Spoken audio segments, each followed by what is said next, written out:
Greetings, dear listener. You have been summoned to a brand new world, a world full of imagination, wonder, and spectacle awaits you. You have been summoned to the Sekai Podcast, the Lookout Chronicles of Another World. I am your host, AD, and it is the latest podcast introduced onto the Lookout and is dedicated to discussing the many different titles revolving not only the isekai subgenre, but reincarnation stories, time travel, fantasy settings, and so much more.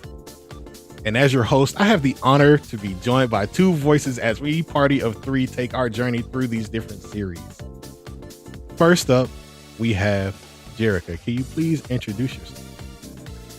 Oh, hi everyone. I'm Jerrica, but you can also call me Jerri with an I, not a Y, please. Thanks. If you'd be so kind. Happy to be here. Happy to tell you about all of my favorite isekais, my favorite subgenre, and I hope that you enjoy the journey with us. Yes. And our other party member, Patrick. What's going on, brother? What's good, man? What's good, everybody? It's good to be back for another segment. Talk to you lovely people and to talk about some interesting isekai topics. So I'm ready to get to it. Yeah. So this podcast was really started for several reasons. The main one is we had to look out. Probably won't ever talk about isekai unless it is something that has or had everyone in a chokehold and is practically an anime of the year worthy. So like last year we talked about Digimon. You know, we have a lot of different tastes that mainly go into the mainstream, and we like to dabble in some of the things that, you know, we may need to be tapped into or whatever. But isekai don't really feel like that for us because, you know, there's always so many different isekai that come out every year. It's the high fantasy of it all. The most recently, like within the last 15 to 20 years, probably even beyond that. If you go way back, it goes into the gamification of the fantasy setting. And so a lot of them just feel kind of samey and tropey, or, you know, just don't really appeal to our audience. But this is the chance that we get to actually talk about the isekai genre, but not only those type of ones, but all of them that, you know, fall into what you may not consider to be an isekai. And then the other thing is because I know you guys both love isekai. You guys have some very favorite isekai. You guys watch them all the time. I want to start off with you guys with this question. What do you guys consider an isekai, and what are your favorite isekai? I'll go first. So I had a very sort of unhinged, sort of wild comment the first time this question was asked to me. But for me, an isekai is, like, to me, the best definition is being transported to a different world, via it be by any type of coon, truck coon, train coon, tractor coon, person coon, whatever you may want to call it, or even you take yourself out by overworking coon. Some sort of thing needs to pull you from your world into a different world. I don't know if I mean, you could sort of call, like, I opened the closet, or Narnia. I don't know if I really call it an isekai. It's more so like I traveled, not really pulled from my own world. So I kind of feel like you have to be pulled from your world and have to start over in a new world. And usually that's done by an outside factor. Again, some sort of coon, truck coon, train coon, person coon, whatever it may be. Favorite, golly, I don't watch so damn many. I don't even remember the names off the top of my head. But No Game, No Life. You know, I got that list right there, brother. You can always hey, like, No Game, No Life for sure is one of them. Like, you know, that's top of the top. There was another one that's really not talked about. There was this one where the girl got turned into a spider. I don't remember the full title.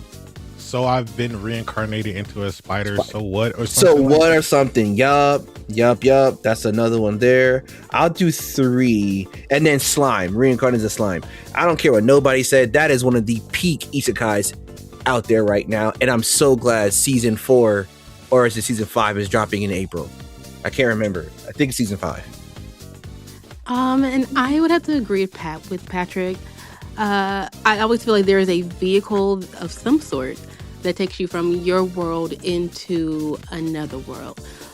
But as our lovely isekai genre has been expanding, the definition has kind of broadened in the sense. So now you'll hear people say, well, actually, like Inuyasha is an isekai, right? Because Kagome is traveling from modern day Japan to feudal Japan, right? You'll have things of that nature. We have a lot of time loops, a lot of reverting and continuation of things. So you can almost think of even like all you need is kill as one, right? Because you're in your time's loop, but you have to keep repeating until some force or another changes that. So I would have to agree with that definition. To me, also, you have your own home, right? So you have your home base, wherever it is that you are from, then you are in a different world, right? And the means of traveling or getting to that world is the isekai feeling for you. Some of my favorites, my top favorite is ReZero. So that has also helped me to broaden my definition of what is an isekai. Because I also thought that the idea is you have been transported to this world. You give us your world building as you are going throughout your journey, but your main goal is to get back home, right? Not everybody wants to go back home, as we see through the beautiful lens of Subaru. And I enjoy that immensely. You also see that kind of in Slime as well, right? Where people are enjoying this new world that they're in for whatever reason. A lot of the villainesses have been reincarnated, so they've passed. They're now in their book, in their show, in their TV series that they like. I enjoy those as well. And I would say that my very first show that I saw that I was like, oh, this is an actual isekai, let me take a look, was also No Game, No Life. And I immensely enjoyed it as well. I watched it years ago, probably like 10-ish years or so. I was in school. But yeah, though. So I enjoy that one. Like I said, ReZero is my top. And something I'm currently enjoying is reincarnated as a vending machine. It's silly, right? I also enjoy it. It's good. I also think that's like the appeal of an isekai, right? Which is you get to take yourself out of whatever it is that you are doing now and you get to watch something new. So like, yes, is it silly? Maybe it's tropey. Sure, that's fine. That's why it's a comfort show. I know what's happening. I know what's going on. Maybe a tweak here and there, but it's enjoyable. I don't have high stakes. I can just watch something and be transported and not worry about having to clock in tomorrow. So yeah. To go back to the vending machine thing, honestly, it's also slick educational. There's certain vending machines I never knew existed until watching that show. He really be stressing trying to figure out how he gonna make sure his party don't die. Yeah, and the way he uses the different styles of vending machines to help the party, creative, honestly. Absolutely. It's done very well. I'm not gonna hold y'all. I've tried. We may talk about it on this podcast one day. It's really good. She is very beautiful to me. I have some thoughts, but we will save those for that episode. For me, I agree with both of you guys' sentiments. I mean, the word isekai literally means another world, where sekai means the world itself. Isekai is just another world, and in that, you know, it's, to me, it's just the character, the main character, or other characters traveling to another world relative from their own viewpoint. So now you have, like, nowadays we have so many different what we have in the subgenre as reverse isekai, where people come from another world to Earth, where initially people would leave from Earth to go to another world. And I kind of like those kind of isekai where, you know, it's a fish out of water story, where someone is in a brand new land. It doesn't need to be something of a reincarnation story. I also love the time traveling stories because, you know, time traveling is an isekai of its own, where it's a temporal thing, where you're like with Inuyasha. I think you could call Erased somewhat of an isekai. That's an interesting take. It's just a different thing. For me, my favorite. I love the different isekai that we have nowadays, because I definitely grew up watching a fair amount of the older isekai that we can call isekai now. So my favorite most recently is Konosuba. Like that's hands down probably my favorite isekai right now. But then if I go back, something that I remember from my childhood watching and really loving was Final Fantasy Unlimited, where you have two siblings that just hop on a train and they get teleported to the world of Final Fantasy from the train. That's something I think we should revisit. And then of course Inuyasha, of course. And then Sonic X, because Sonic is not from Earth. You know, he traveled he came to Earth. And then one of the best isekai ever that people should watch the final season for, because I don't know if they realize it exists, but Samurai Jack. You know what I'm saying? That is the goated show. But no, because in going along with that though, like I think you should definitely take a look at a lot of the Western isekai. And I'm not saying you guys, just like you guys listening to this. Think about how many isekai there are that are Western based. You know, like we got Alice in Wonderland, of course. You know, The Wizard of Oz. There's a lot of different things out there that we have experienced in the West, compared to anime or Eastern culture in general, that may be considered that an isekai. So I just want, as a little homework, just think about all the isekai out there that are Western based. You know, Alice in Borderland, I guess, but even though that's still a manga, you know, just think about all the different shows that came out, different movies that came out, and think about whether or not they're an actual isekai. There may be some things that we talk about on this show that you would have never thought is an isekai. We can ask the question, is this an isekai? And then we can just have a little deliberation about it, and whether or not you guys enjoy it. And you can tell us whether or not you enjoy it, and we can have that discussion there. But for this initial episode, we are going to be talking about No Game, No Life. Sora. If you're ready, then let's do this.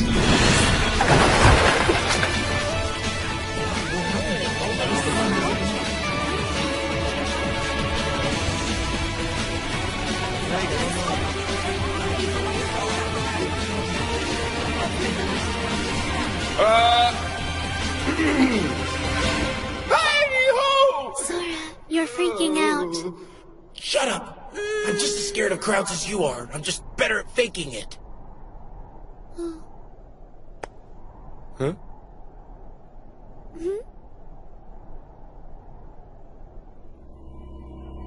My beloved citizens. No, my fellow humans. We humanity live in a world where war is forbidden. And yet, despite this fact, we have managed to lose almost all of our lands to our neighboring nations, save Elkia, our final stronghold. So I ask you now, is it because our last king failed us? Because we are the lowest ranked of all the races? Because we can't use magic? Because we are fated to die helpless? Not a chance. No way! In the ancient war, the gods, the elves, the war beasts, and all the other races battled against each other. And we not only fought amongst them, we lived to survive to this day. Do you ever ask yourself, how was it that this whole continent was once ruled by humans? Is it because we are a race that specialized in violence? We can't use magic like the elves. We're not physically strong like the war beasts, nor do we have the longevity of the flugel. So then, what made us able to conquer this land? We must have been warriors, right? Nay, my brethren, we were able to survive and to fight because we are weak. In every era, in every place, the strong sharpen their fangs while the weak sharpen their intellect. Then why are we in such danger now? It's because the 10 pledges have broken the fangs of the strong, and they have learned to sharpen their minds just as we had to out of necessity. Now the wisdom, the strategies that we, the weak, once monopolized, the power to beat all the odds, the strong have gained them all. That's what brought us to this state. Now answer me this. What makes you bow your heads like that? Did you hear me? Why do you bow your heads? You should be proud to be weak. We are the weak, just as we have always been. Don't you see? Nothing has changed at all. True, the stronger races may imitate our weapons, but they will never master them. Why, you ask? Because at the heart of our strength lies a fearful anxiety born of our most humiliating weaknesses. This fear has given us the insight to not only escape from magic, but to learn its secrets. It has given us the wisdom of experience, because we must predict the future to survive. I say it once more. Be proud to be weak. We are the noble weak who have, throughout history, torn out the throats of those fools who sit idly by and boast of their strength. I hereby declare, as Elkia's 205th king, And its queen, too. that we will rule this kingdom together.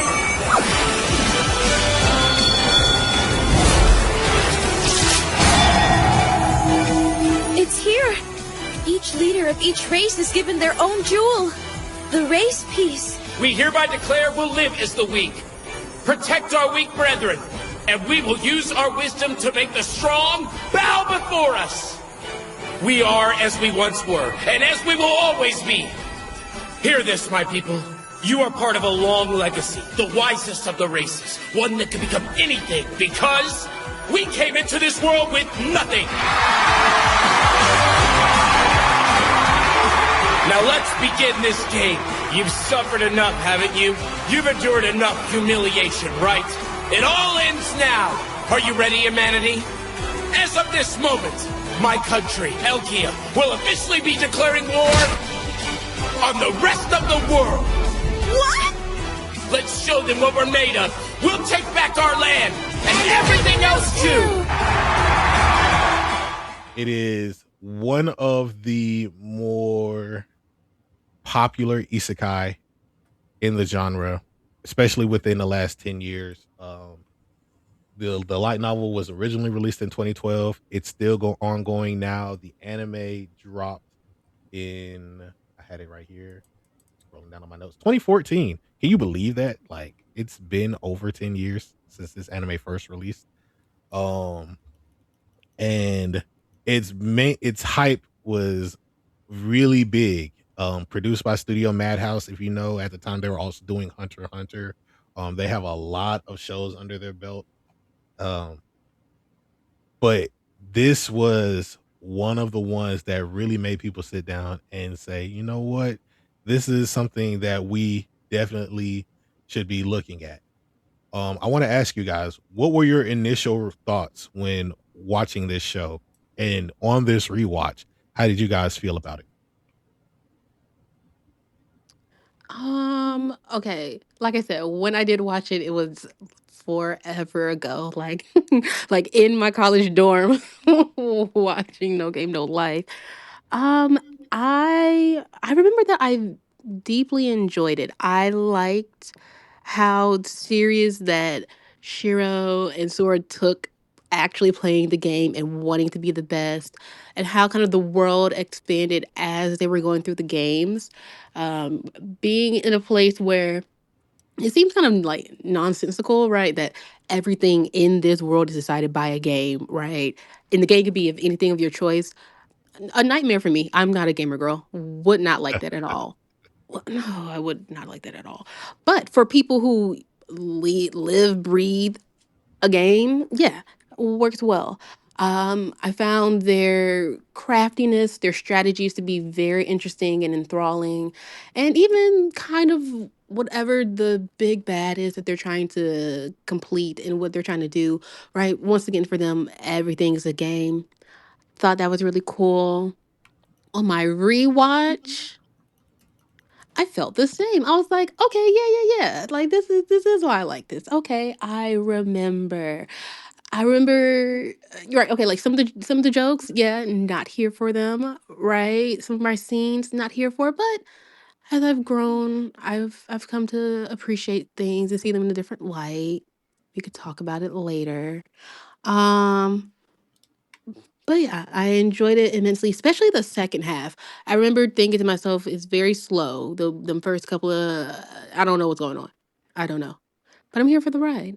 And by the end of the journey that we see, because we only have one season, I was thoroughly pleased.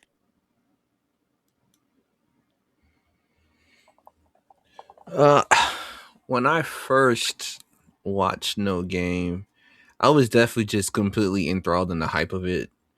I wasn't even paying attention like to the deeper meaning to the games or even the tactics and strategies that are implemented in the games and the depth of the games as well.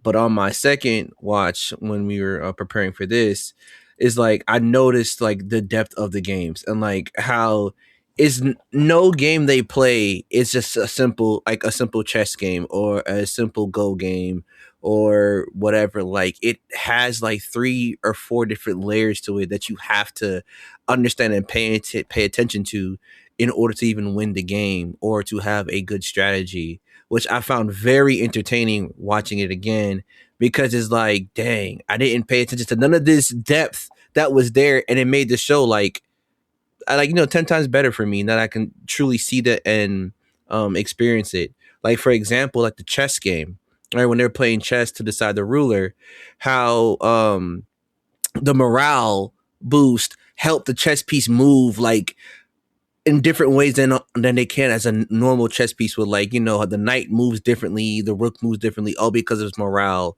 How the queen influenced the chess pieces to do more than regular. So that type of stuff was a great experience to have again in a different light. I maybe like what Jerry said, you're older now, so you're able to like comprehend and appreciate that level of depth versus before when you first watch, you just this shit is just gas.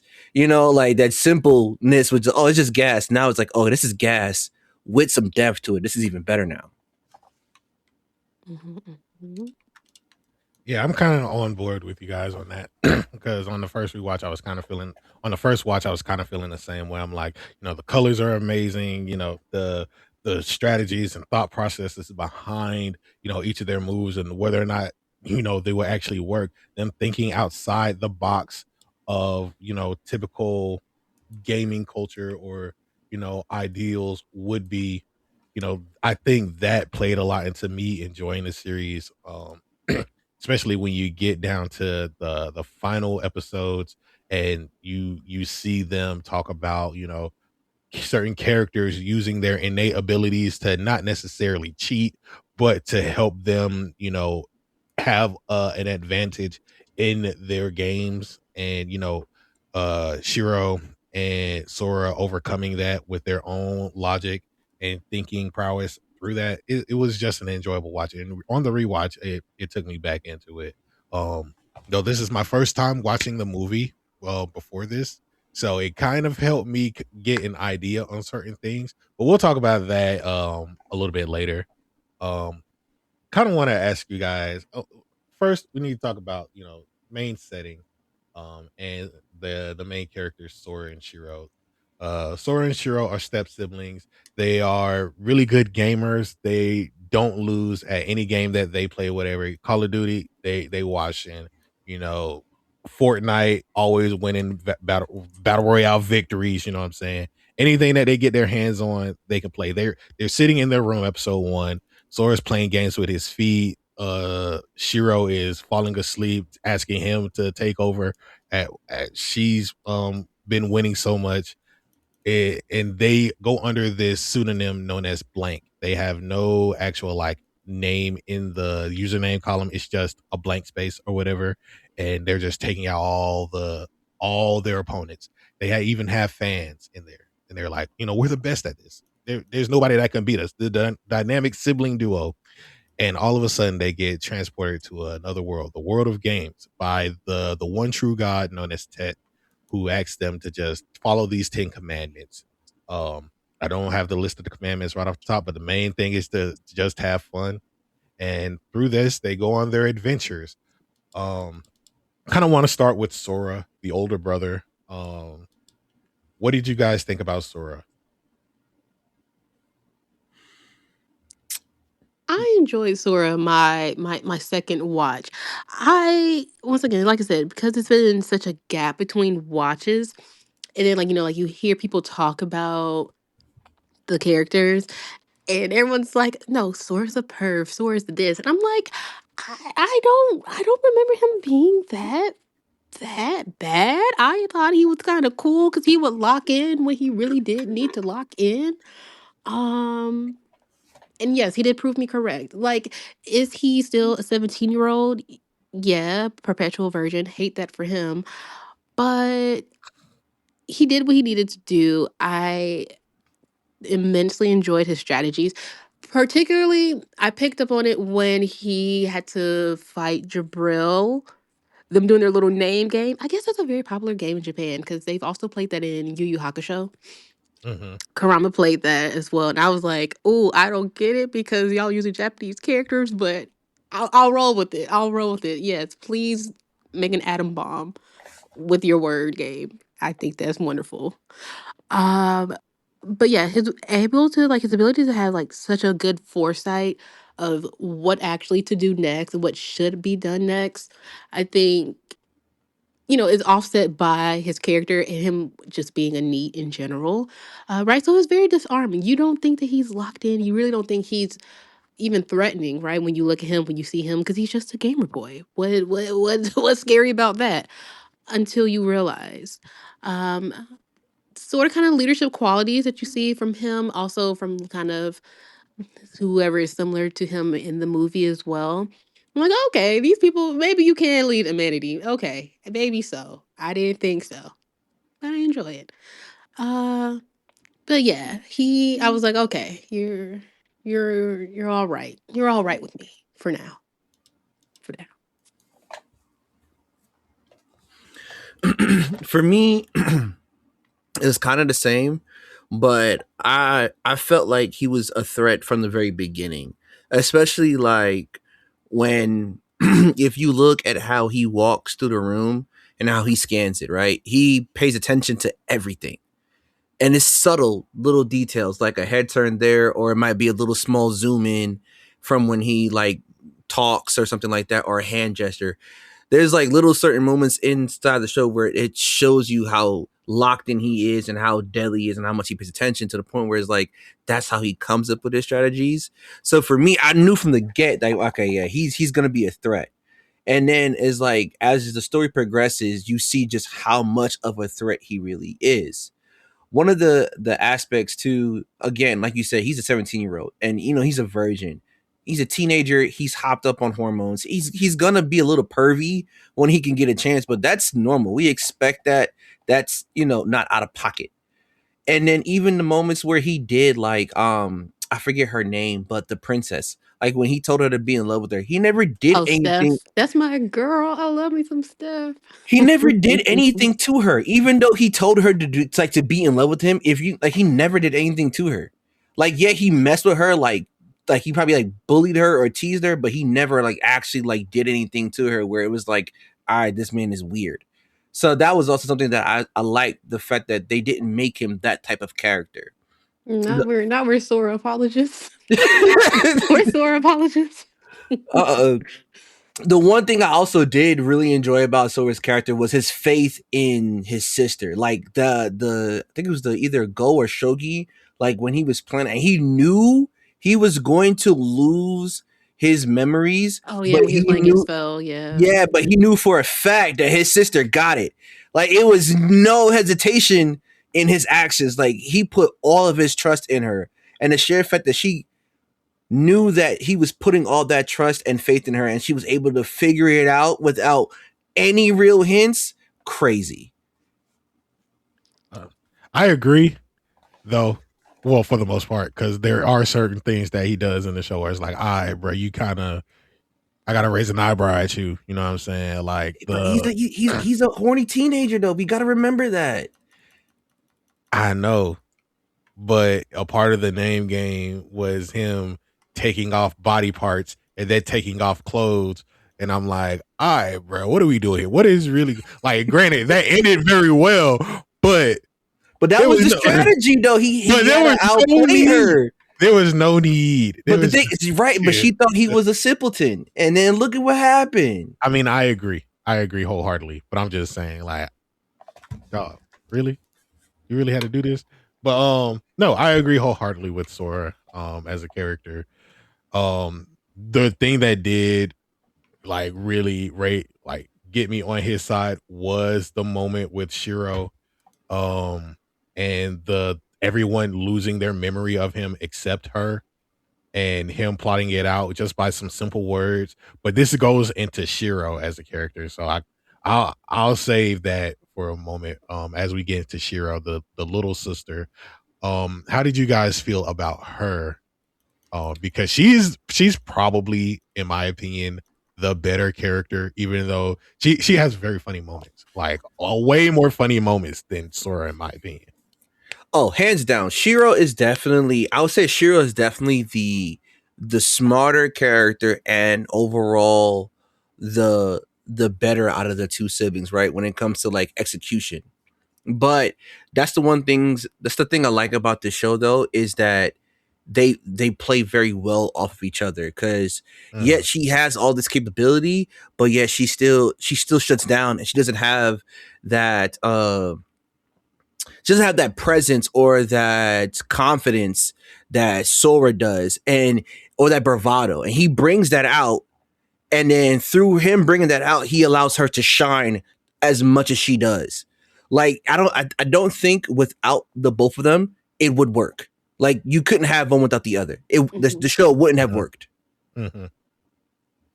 Yeah, I would agree, right? Because you can see, because they both are like geniuses, right? But then you can see, okay, the genius works in different ways, right? Where Sora may be a little bit more strategic. My sis has the calculations. My sis Shiro gonna have it down to a science. She gonna have it down to a fact.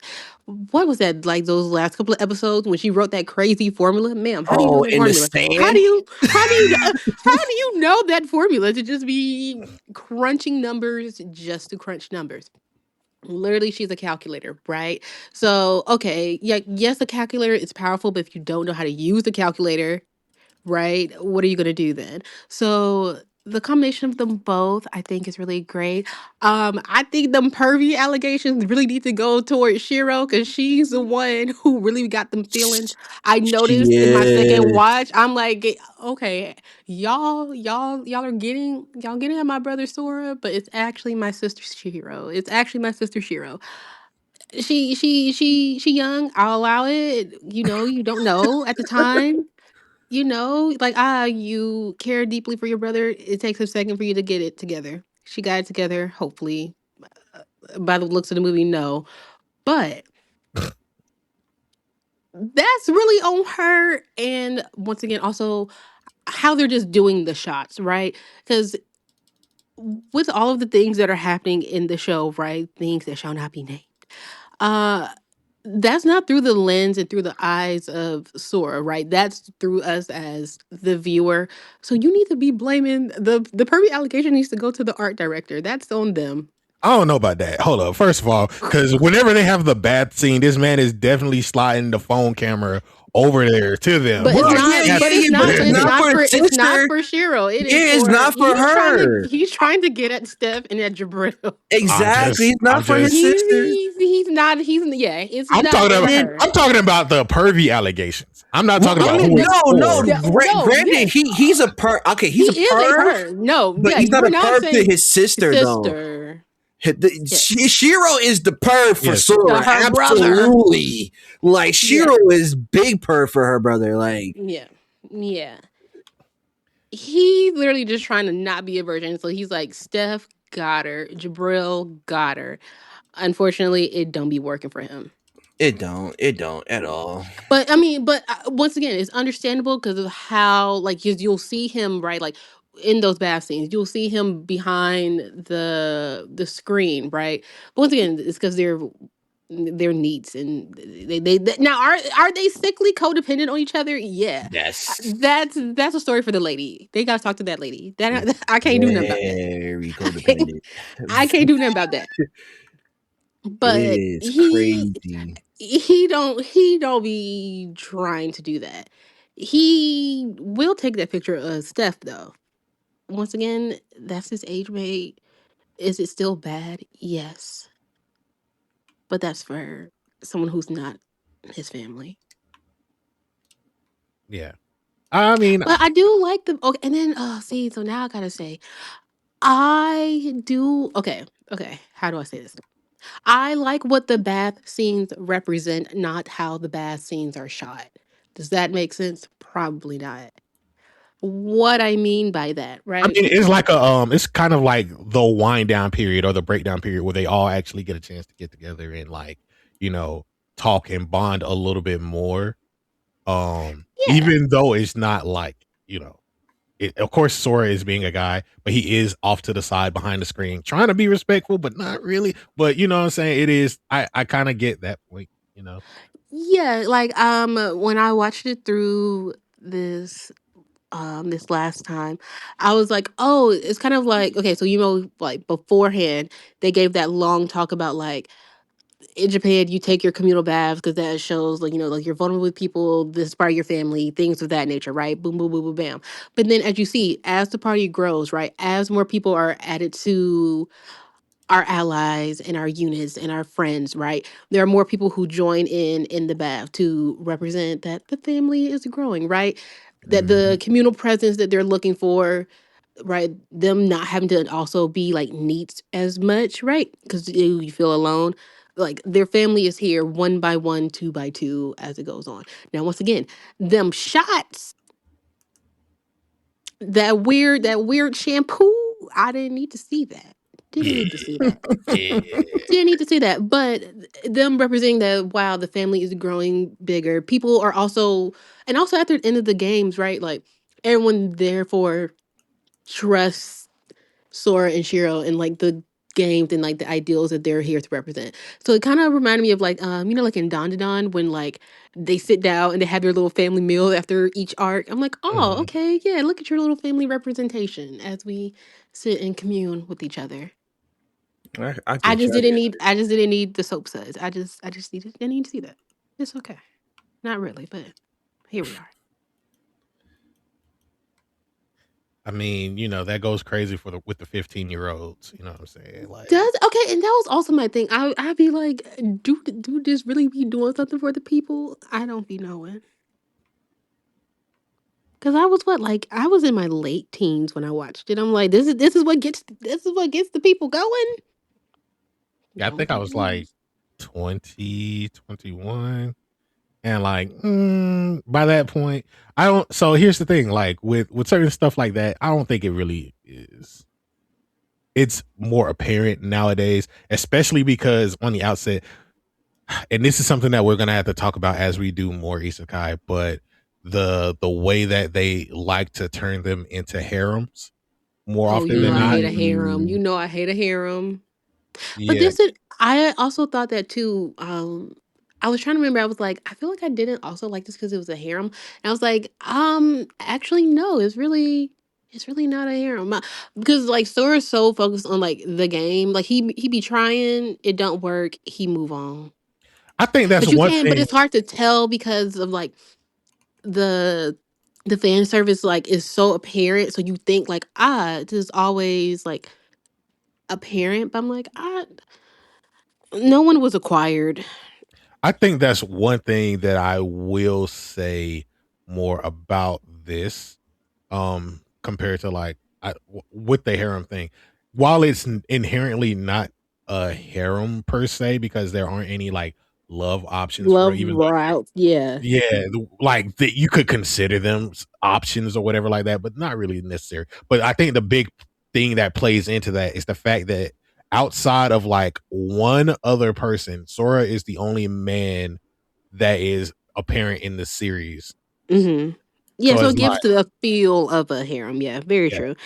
Yeah. Oh, I see what you're saying. Mhm. Like there's like 1.5 other people, and the other half is from the half is from the movie itself. You know, with that character, Riku.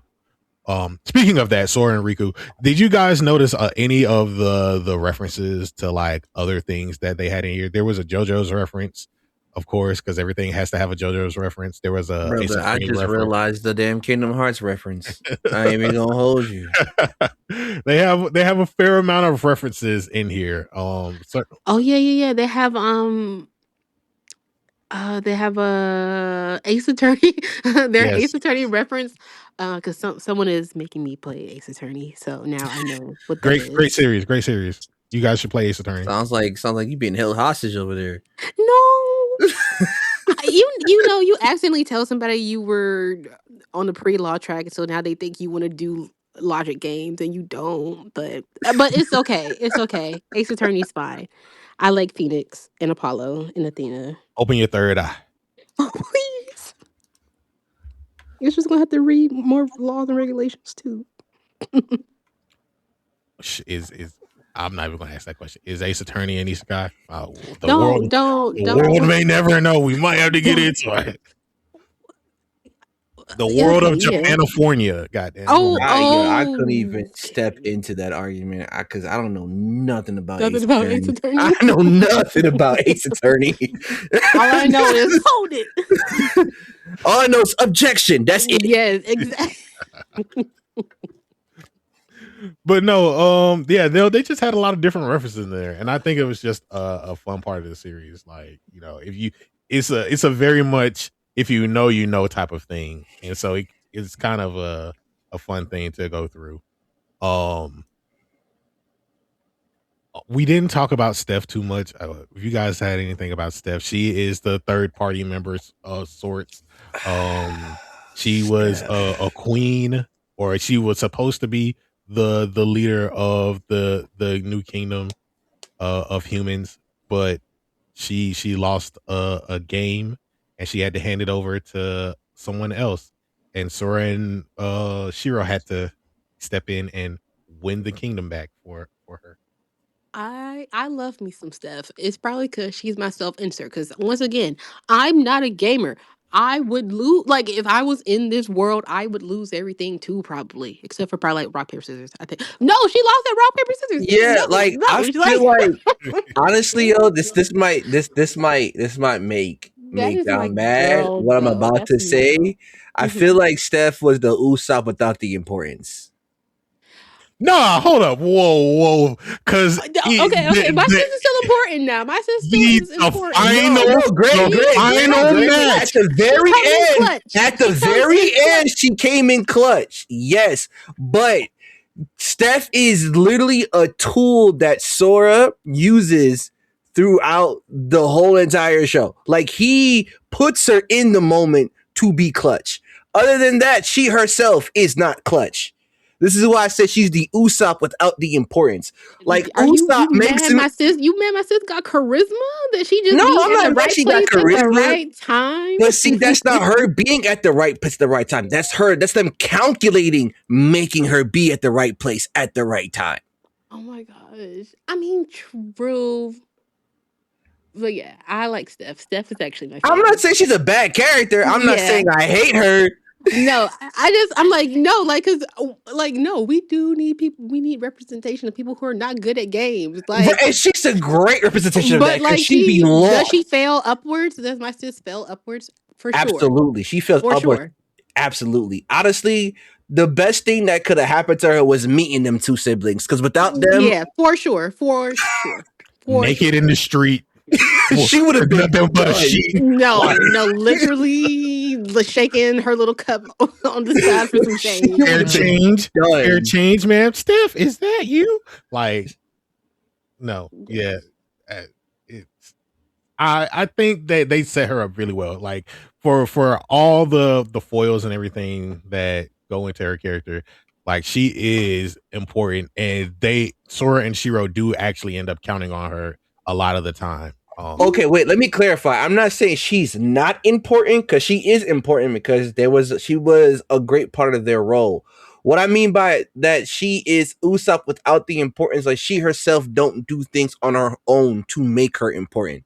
Like, okay, for example, right, when Usopp took out old girl in Dressrosa, he made himself important in that role, right? There was no manipulation of him to be important.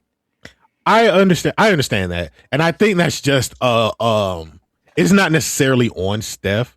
It's just more of introducing Shiro and Sora and them into her world. And by her world, I mean, you know, the world of games with everybody else, including her. You know what I'm saying? Like, it's just them stepping into the forefront and making a name for themselves in that world so people can realize, who are these people? Who are our saviors? You know what I'm saying? So it's not necessarily on her. That's just kind of how the story set it up to where Sora and Shiro are more important in the moment than anybody else to even give anything. Like, because I think, and I kind of want to talk about the movie with this also, like, in that, you know, you have Tet tell this story of 6,000 years ago there was a great war where it was practically a big war game for real, but like humans are the bystanders and they're like dying off from this black ash that's falling from the sky because these gods are fighting each other in this everlasting war. They're creating nukes. They have like big spells that can essentially destroy the planet or whatever like that. And in the crossfire is Riku, who ends up meeting it's funny because he looks like Sora, but with white hair. He ends up meeting this robot named Shuvi, who looks like Shiro, but with like purple hair. Which I think is a funny thing that plays into her calculations and everything in the final arc of season 1. You know, that I think they played a lot into that of how similar they are. And just that entire story of them trying to just find a way to survive, and in the end don't, but they grew closer through their efforts, and in the final moments they're trying to find a way to be together some way somehow if they can be. And you know, the contrast between the both of them with like Sora and Riku, you know, Riku not being good at games, always losing to Shuvi no matter what. And then you have Sora who's like just dog walking niggas, you know what I'm saying? Like, it's just a great contrast between those two. How did you guys feel about the movie? Was this your first time watching it? Because it was definitely my first time watching it. Just seeing the comparisons between the both of them, it was like, oh man, this might be some kind of heat right here. Like, we're not doing the game stuff right now, but I can see how we got here. This was my first time watching the movie. I'm not gonna hold you. After the intro with Tet and the Beast Fox girl, I was completely lost. I ain't even gonna lie to you. Cause I'm like, how do we get here? Cause I was going in with the full intention that this was just a continuation, but I didn't realize it was gonna be a prequel / continuation. So like I'm watching it, I'm like, this is not the same world. What is this? So like I'm watching, I'm like, all right, this is starting to lose me. But then it's like it started to cook. I was like, oh, okay, this is the world before we know it. And then I started to see the different characters come in, like the different races, and it also like the history that Sora was researching in season 1. You're starting to see it play out now, and you're catching those callbacks from the season. I'm like, oh, okay. I remember where this came up in the season. I'm like, all right, I'm following along more now. I think what really got me was the sheer fact of like their desperation in trying to figure out how to survive the war.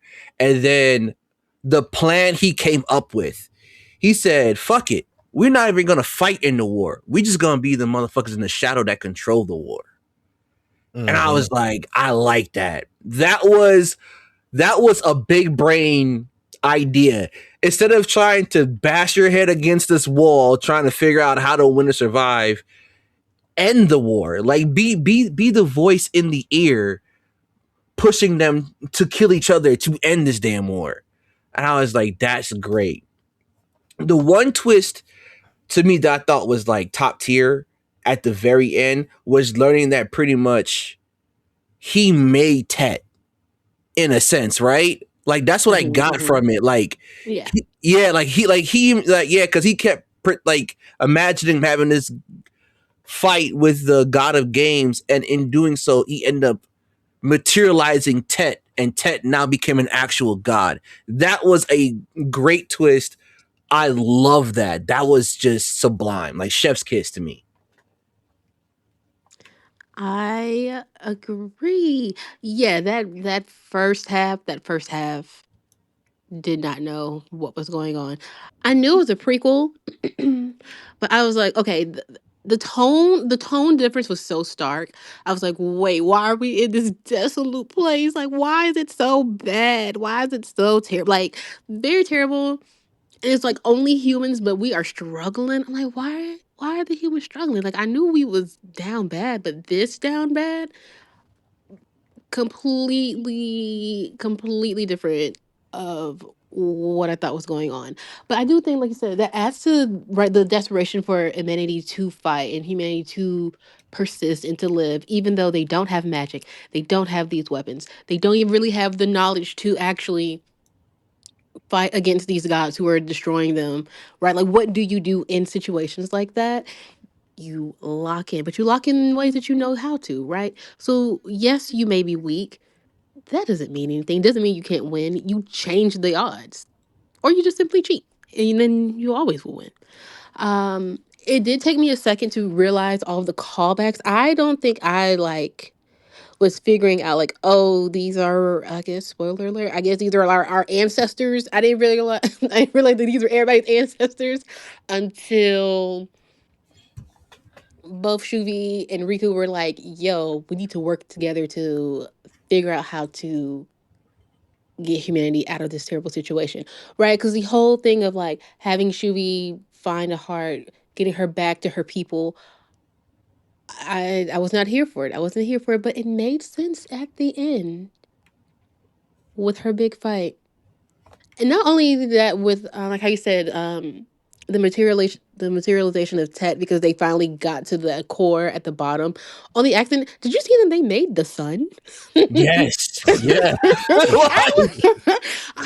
I was watching it and I was like, these niggas made the sun. Like, and I was like, oh, that's also why it's so terrible here. There's no sun. There's no vitamin D. No wonder why everyone's sad and depressed and fighting.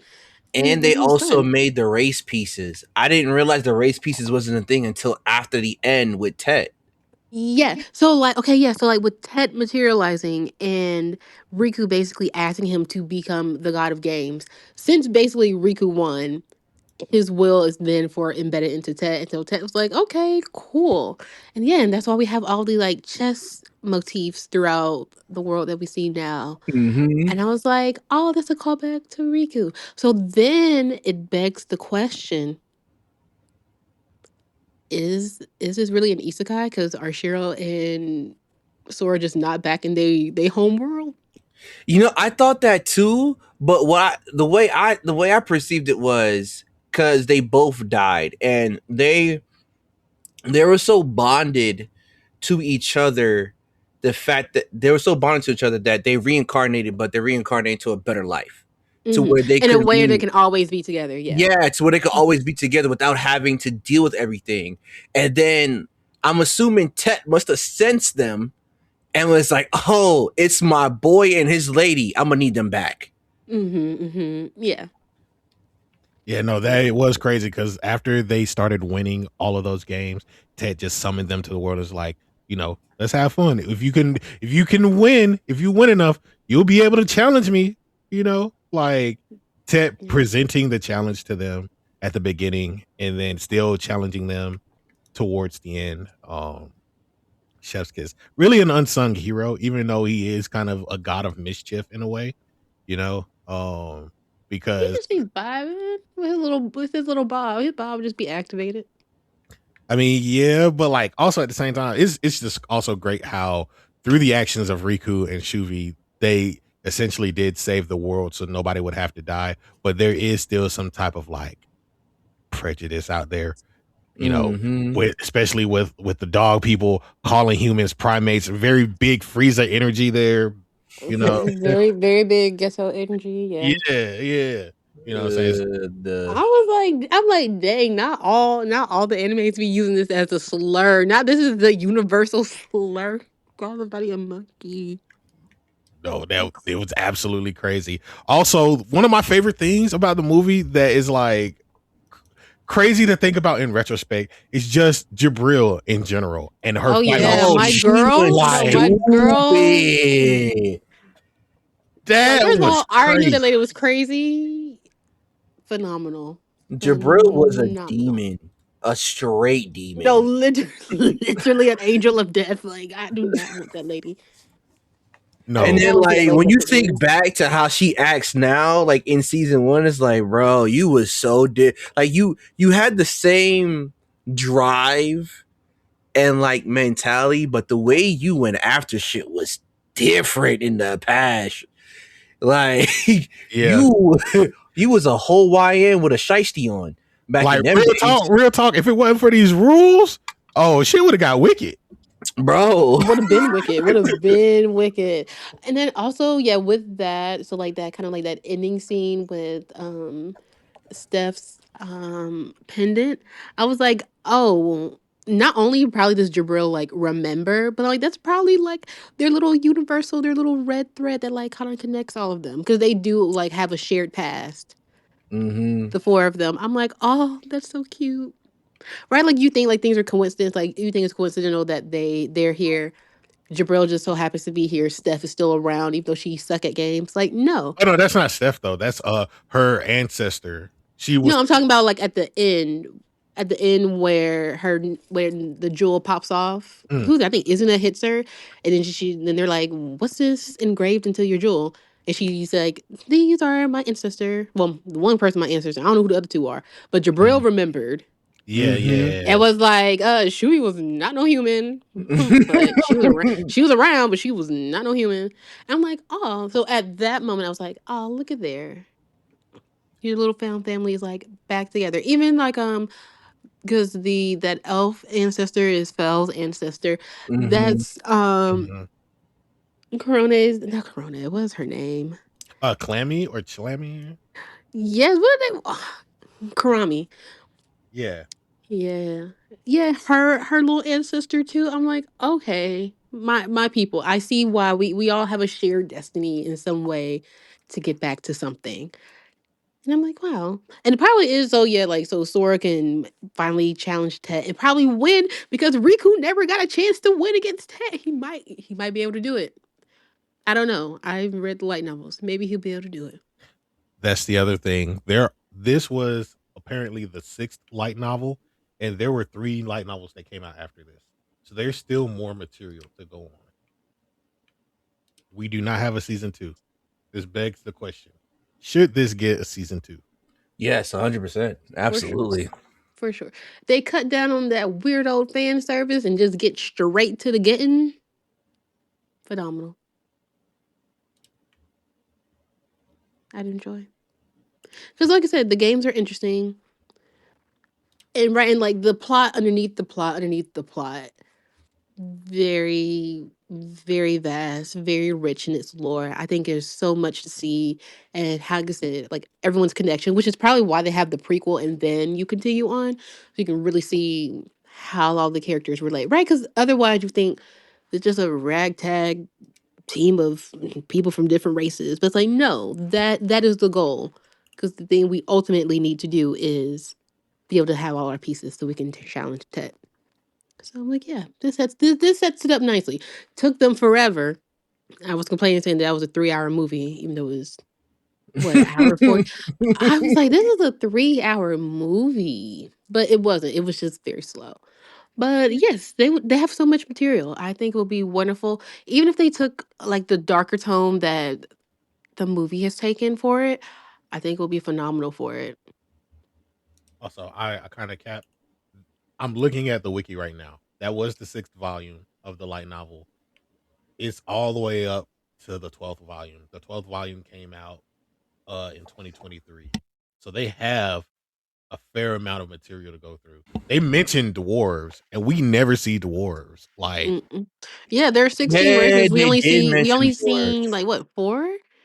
The Beastmen, Yeah, the beastmen, humans, elves, elves, and whatever Jabril is. flugels. Flugel, yeah, yeah, Flugel. and then the Yeah. ex machina. Ex Ex machina now. Okay, so Machina, that's yeah. 5. We got Yeah. 5 out of 16. Yeah. Where the rest of them at? So yeah, they I got would a like to see lot. them. They got a lot to work on. But yeah, I think before we wrap this up, where would you guys rank this? Would you rank like S through F? We're gonna try to go through all the series that we cover and kind of like give them a ranking and whether or not they're better than some or the other. Would they get a season 2? But for right now, where would you guys rank this? S through F? Honestly, this will be an S tier for me just because of how in depth it is and how vibrant like and colorful the world is. The world building itself, the storytelling, the characters is definitely an S tier, especially compared to like some of the stuff we're getting nowadays. It really doesn't like compare. This is definitely sitting in S tier. I'd give this an A. If we could cut that fan service. The fan If service we is really could, killing you. no, cause it was really blatant, and I'm just like, Hmm. wait, why, like, But you gotta think about it though. It's for 2014 though. It's 2014. Now you gotta think about that though. I don't see. I'm trying to go through my Rolodex of where was I in 2014. Once again, I don't think that it's bad. Well, okay, I don't think that it makes it unwatchable for me, but I know like for it to get like the regard that it needs to get, for it to get the play that it really needs to get to really be in the conversation that it needs to be in, it gotta go. So I'll give it an A. I enjoyed literally everything else. I And feel I it. really I do feel think it. it's good, right? Like it detracts, right? It's at the point where like it detracts from what's really going on. There are other ways to be funny. Like literally, Steph is there. Like we have a gag if we need a gag. To, Definitely a punching bag. Yep. like yeah, like Like, they be doing my girl dirty. Like it can be done in a way that's not. But once again, that's just how things are shot. I think. Oh, even like the soundtrack in the movie, top tier, wonderful. So yeah, so for me, it gets an A. Um, AD, make sure that you need to make this chart, and we can have it so that way when we're done, we can see if we need to move things around. So let us have a living oh yeah, tier yeah, list. yeah, We need a living tier list. I yeah. got it. I got it. Don't worry Because about at it. the end, what we could do is come back and then reevaluate. And be like, Yeah. did you Yeah, really want to give this an A? yeah, yeah, yeah, yeah, Maybe yeah. by then I would have changed my mind. I'm with that. So, I'm with that. I'm with that. Okay. I'm just saying because I was definitely gonna give it a B. You know what I'm saying? Like I'm probably the lowest on Ooh, it. I I was I don't. was thinking B, but I'm just like 'Cause everything else is so good. Everything else is like Okay, so good. okay, So good. okay. It's To so good. me, It's a, what? no, send in your truth, Patrick. You No, can no, no. play I'm you can setting in you my can leave truth. your S No, no, there. no, no. I'm leaving an S tier because, like, give me at least one that y'all consider would be higher than that. I just want to hear just one. wait, what do you mean? ReZero. ReZero. Okay, I haven't watched all of. I only watched the season 1 of ReZero. Oh, Okay, I so love it. I love it to pieces. So yes, ReZero. okay, 80. So what is your one recommendation that's higher than No Game? Like a series. What isekai series would you rate higher than this? Um, somewhere between ReZero, somewhere between like Konosuba. Okay, see, m- Konosuba.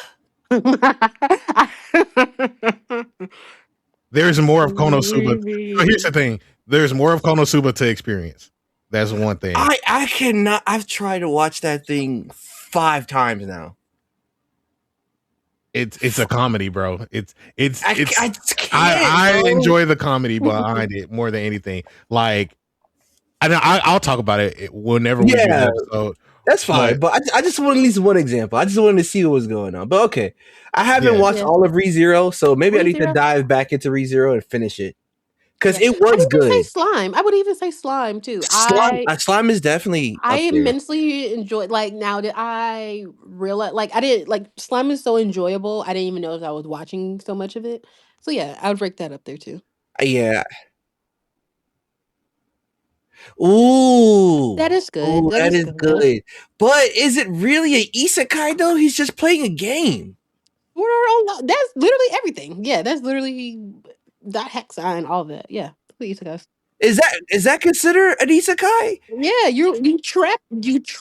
No, he's in the not game. trapped. No. In Shangri-La, he's not trapped. He logs in and out.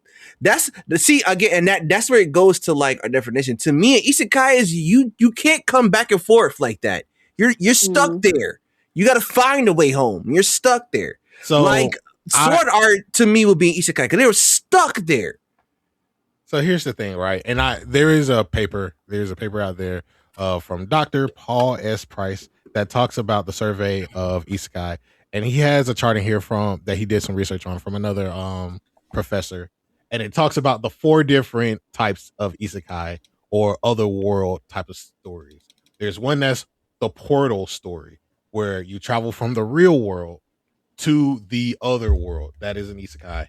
And then there is the immersive isekai, where everything about the world is practically a fantasy. Like we as the viewer are experiencing that world as an isekai.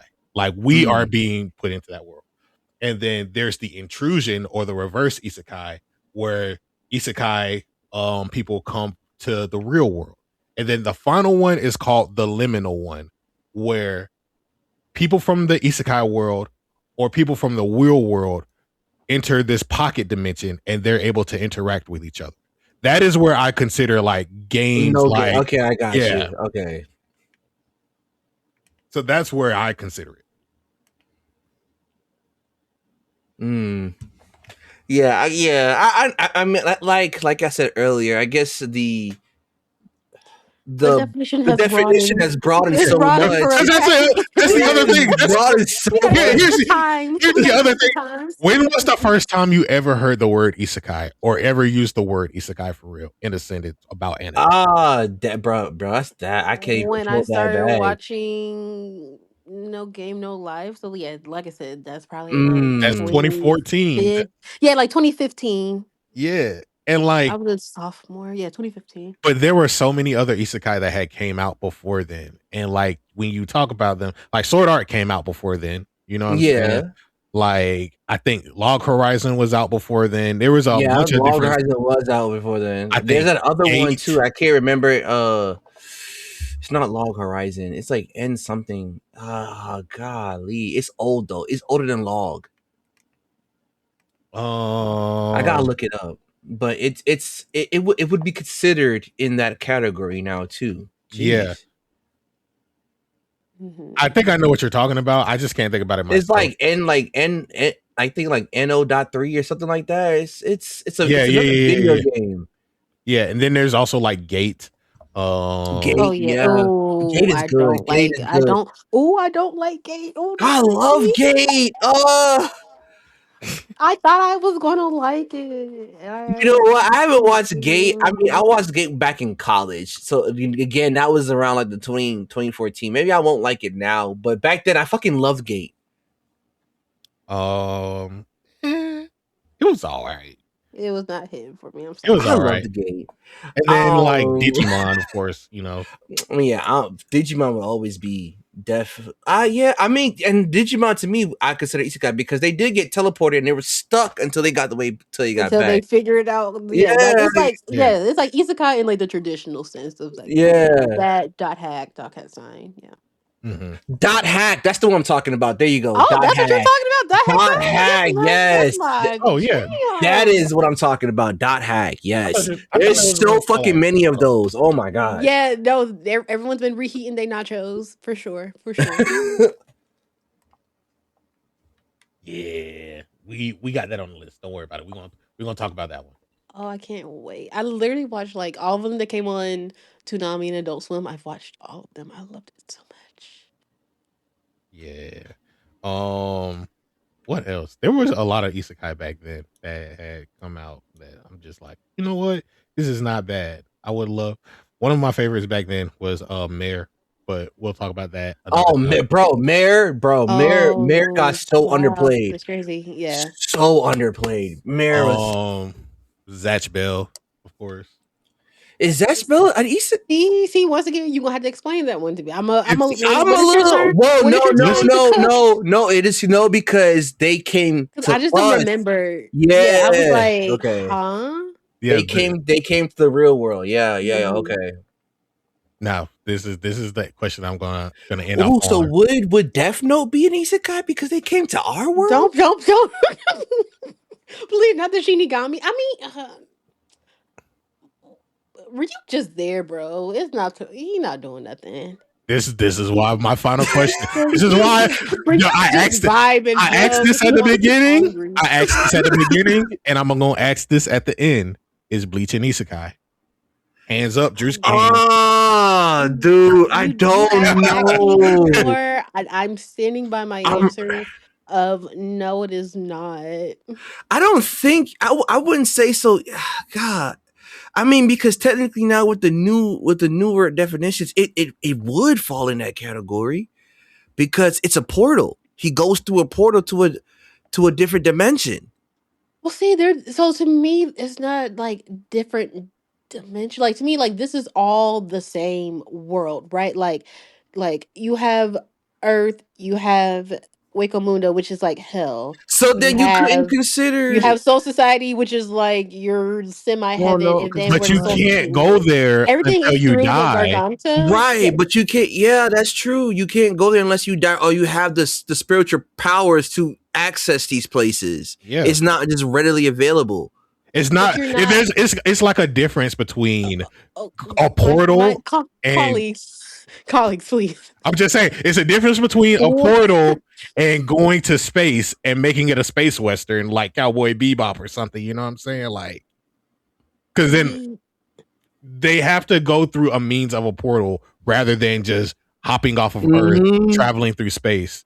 Because otherwise, we would say Gundam, even though there are Gundam isekai, we would say Gundam is an isekai. You know what I'm saying? So see, my thing is that because they have the Garganta, right, which connects all of these planes, right, you can travel throughout them. So it's not, to me, it's not an isekai because you're not stuck in that world. Now, once again, I'm not talking about the people who have died, your soul you have already passed. I'm talking about each and every one of them. All right. Okay, so they Jerry, access right? the Garganta to move through it. That doesn't, to me, yes, it's a portal that we are moving through, but we are not like summoned and trapped. So Got you though. So Inuyasha is not an isekai because she's not stuck. She goes back and forth through the well. There was a time where she was stuck. I myself don't consider it, but the people, the general consensus is yes, because she's going through time, right? So like that's also the thing with Bleach. Like this is in real time. Yeah. Like it's just like you're going to a different state. Like you're in real time. You're going to a different country. You're in real time. They're moving through the Garganta to Waco Mundo to the world of living through the Soul Society. That's a part of my definition where it's like you as the person, the main character, are traveling to a temporal space. Like you are temporally traveling to a world that is different from the one that you currently understand. Which is why. That is true. He does. Yeah. That is why I would consider it versus something like Tokyo Revengers, where he travels back in time to his past self. You know what I'm saying? Like we wouldn't consider Tokyo Revengers an isekai, or would we? Yeah, because they're the same thing like you brought up with a race. He goes back into the time to change. Yeah, because like that he's traveling through time, so you could consider it. Mm-hmm. You could, but that's what I'm saying. They're not traveling through time in Bleach. Just because I go visit Waco Mundo and then I come back home does not mean that I've been isekai'd into Waco Mundo. I just went there for a quick second and I came back. But that's the thing. Yeah, so then he went to a different world. I just needed a passport. I just need a passport so I can go through there. See, and this is why this is a good time, because that is like, okay, by that law, if we go by that, a few things automatically get thrown out the door that are not isekai. Like we can throw a few things out. That's like definitely an interesting topic, and for sure, because it's like it's gonna make a debate for real. Like, okay, what do we really consider to be an isekai? Because like it's a little, to me, it's a little too broad now. Mm-hmm. And that's gonna be the fun part of this whole podcast journey. as we get to look at different series. So final question, what do you guys consider isekai? Dear listener, tell us, tweet us, hit us up. All of our links will be in the description below. Follow the Lookout at the Lookout RNC. We are here talking about, by the time you listen to this episode, we will be in the middle of Dragon Ball GT February, going crazy with that. And there is more to come. Until next time, until the next adventure, keep on. I don't know how to end this off. What do you guys got to say? Y'all got any final words? All right. Until the next, see you soon. Until the next adventure, see you soon. Yeah, we can go with that. Until the next adventure, see you soon. Yeah, definitely. See y'all soon, people. We're gonna keep this going. I'm feeling it. I'm liking this. We're gonna make some people mad. I'm ready for it.